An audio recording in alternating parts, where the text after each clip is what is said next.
Greetings, everybody, and welcome to the Metal Magdalene with Jet right here on Metal Messiah Radio. Today we have a special guest with us. We have Chris Ojeda from Byzantine. Welcome to the show, Chris. Thank you for having me, Jet. I really appreciate the call. So, Chris, first of all, tell us where y'all are from and what's the current lineup of the band. We're based out of Charleston, West Virginia. Charleston is the capital of West Virginia. I am a transplant to here. I'm from southern West Virginia, about an hour and a half south of here. And the band consists of, we're a four-piece. I handle the vocals and rhythm guitar duties. Our guitar player, Brian Henderson, does the backup vocals and lead guitar. Sean Sidner does bass, and on the album he does the acoustic guitars. And then our new drummer, this is his first album with Byzantine, his name is Matthew Bowles. And we're all West Virginia boys. And how would you describe your sound to people, Chris? That is a question that it seems like a lot of people are having trouble answering. So the easiest way to describe it would be we're a groove metal band with progressive tendencies. We originated out of we had four bands that we liked and we were drawing inspiration from back when we started 17 years ago. That was Pantera, Testament, Meshuggah, and Opeth.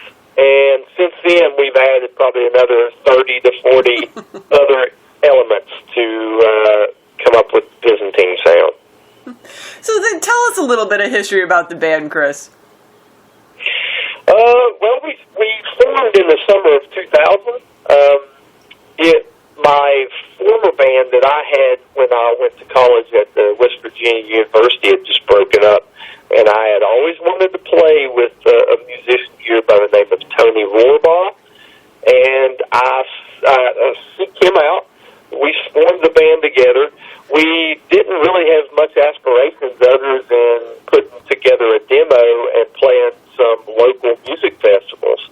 So once we did our demo, a year later in 2001, it kind of caught fire, and it caught the ear of Chris Adler from Lamb of God. Mm-hmm. He wanted to take us out and do some regional dates together, and we couldn't turn that down.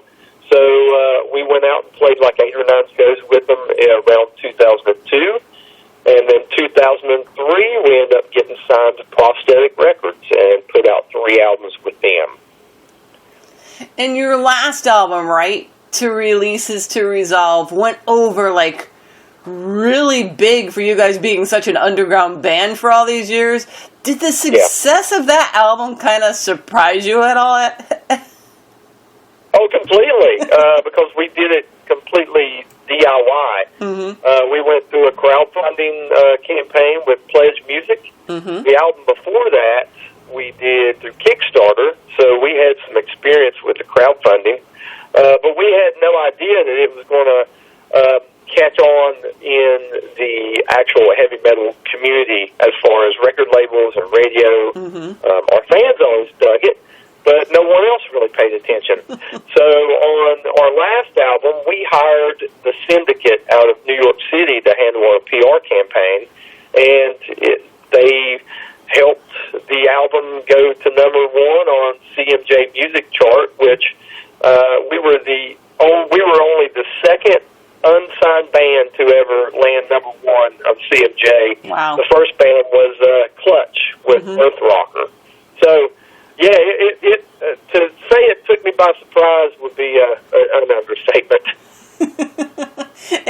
And today we're here to talk about your new album, The Cicada Tree. Now, how does one follow up an album like To Releases to Resolve, and how did you approach this album?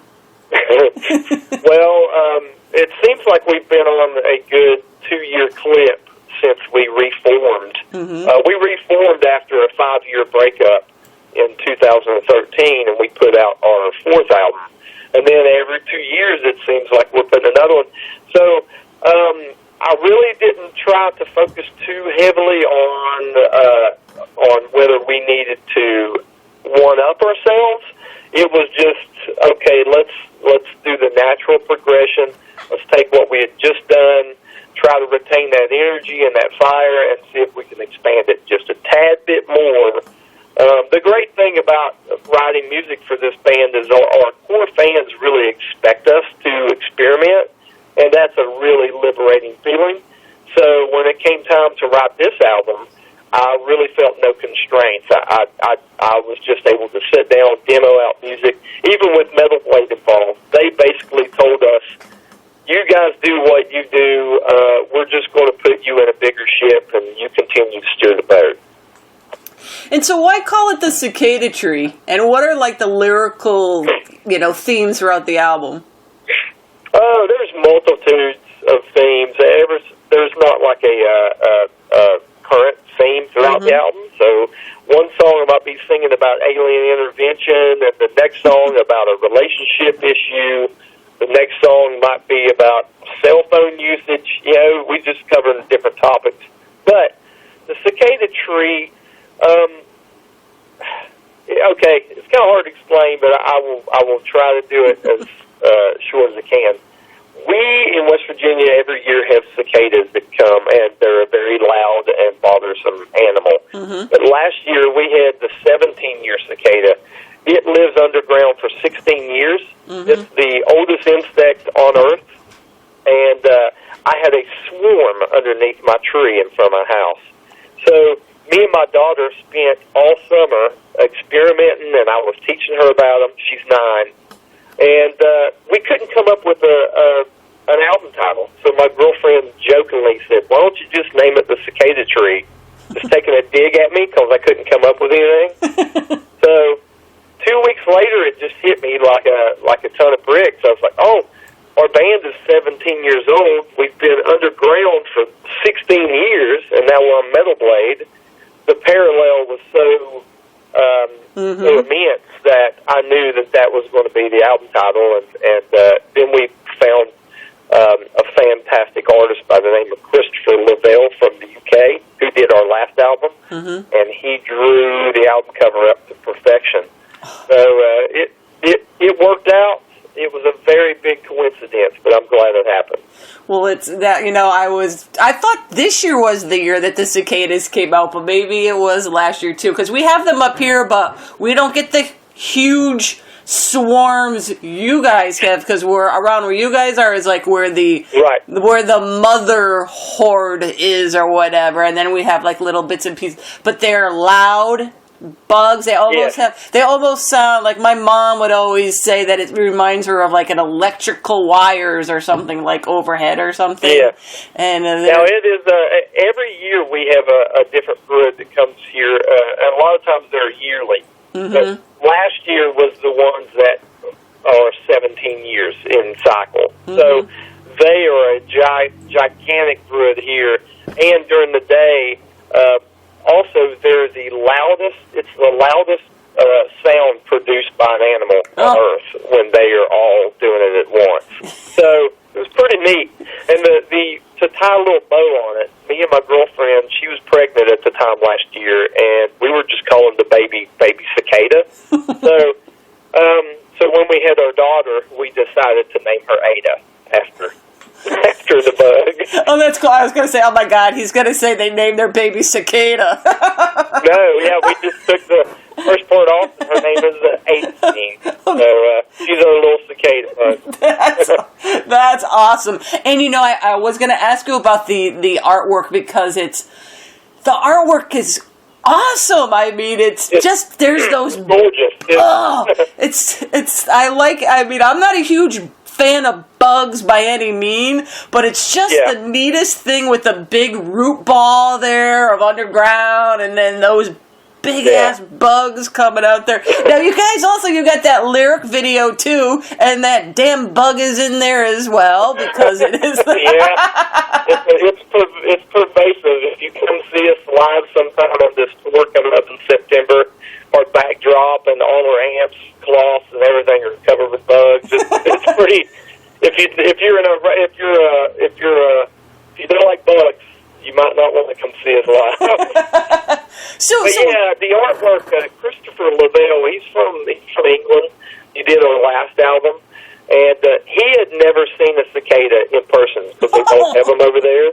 So I had to send him some documentaries and some pictures, and he absolutely nailed it. He did. He did. Yeah. It's absolutely, it's awesome. Now this is what, your sixth album? Which one is this for you guys? Yes, ma'am. Okay, now where did, go ahead. Yeah, I was saying yes, ma'am. Okay. Yes, album. So where did you guys record this one at? Here in Charleston, in our hometown. We actually have a practice facility that we rent, and it's centrally located in town, and it's only a couple miles from my home. So my landlord allowed me to convert it into a studio. I'm a general contractor during the day. I'm in the bathroom remodeling business. So I told him I could do it and not screw anything up. So I built some isolation walls and a studio window, and we recorded the basic tracks here, and then I always fly down to our engineer's house, which he lives 10 minutes from the beach at Myrtle Beach, so I'm never going to complain about that. So we normally do half of our work here in Charleston, and then we do the other half at Myrtle Beach.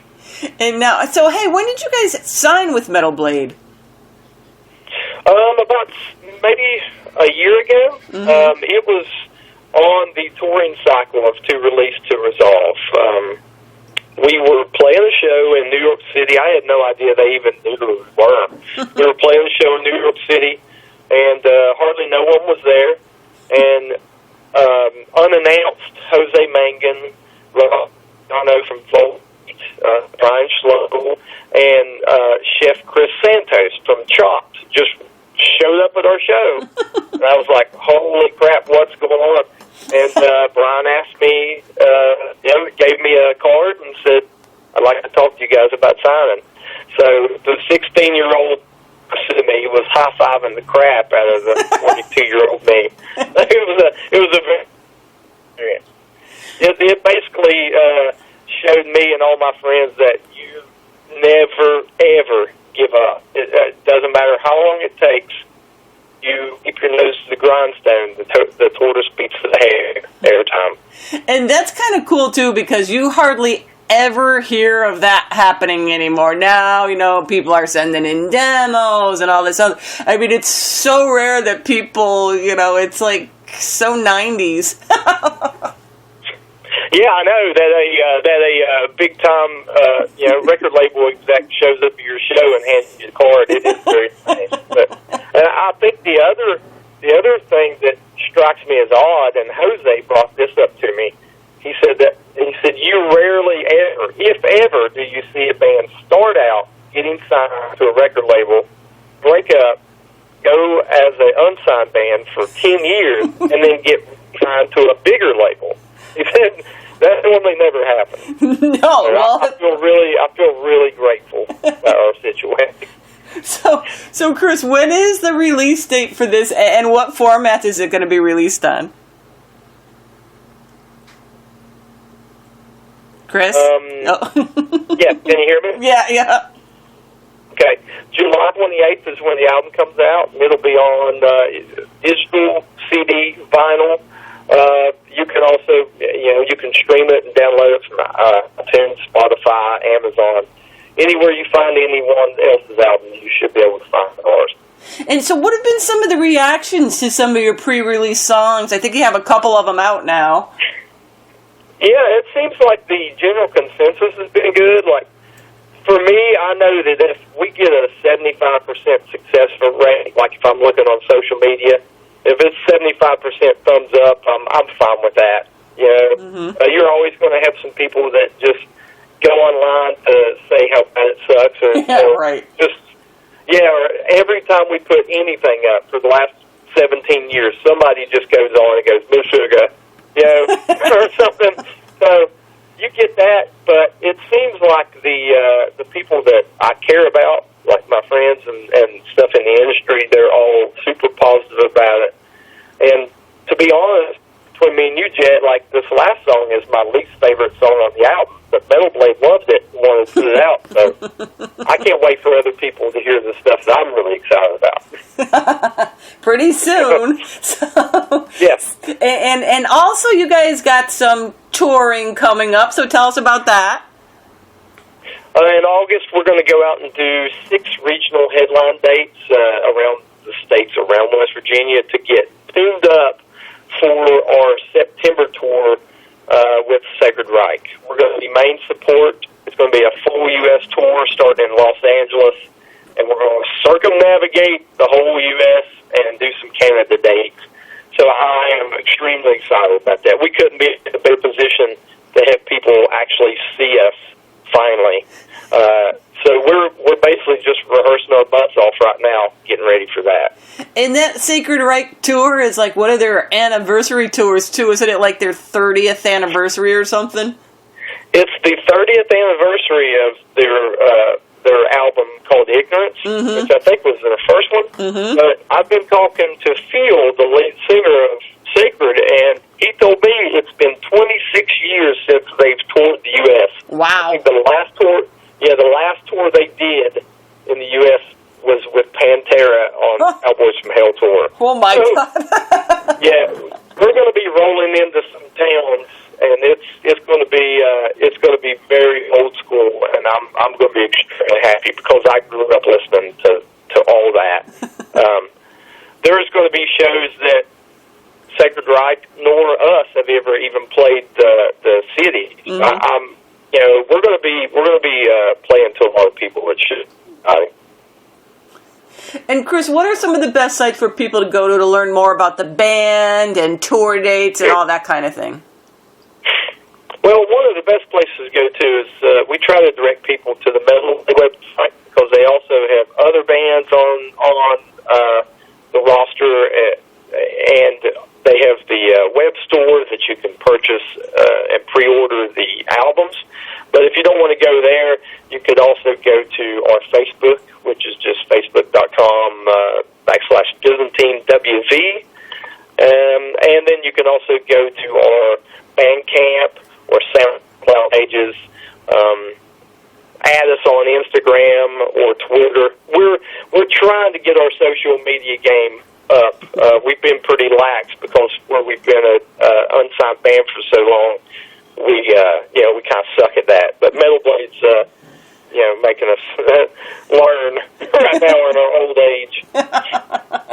Well, there you guys have it. The Cicada Tree by Byzantine will be released July 28th off of Metal Blade Records. They're starting their summer tour next month around their local area, but then in September, they're going to be taking off to circumnavigate the United States at a couple of dates in Canada with Sacred Reich, so be sure and check them out. And Chris, thank you for taking the time to come on the show tonight to tell us about the band, and good luck on the tour and the new album. I really appreciate it. Thanks for having me, Jet.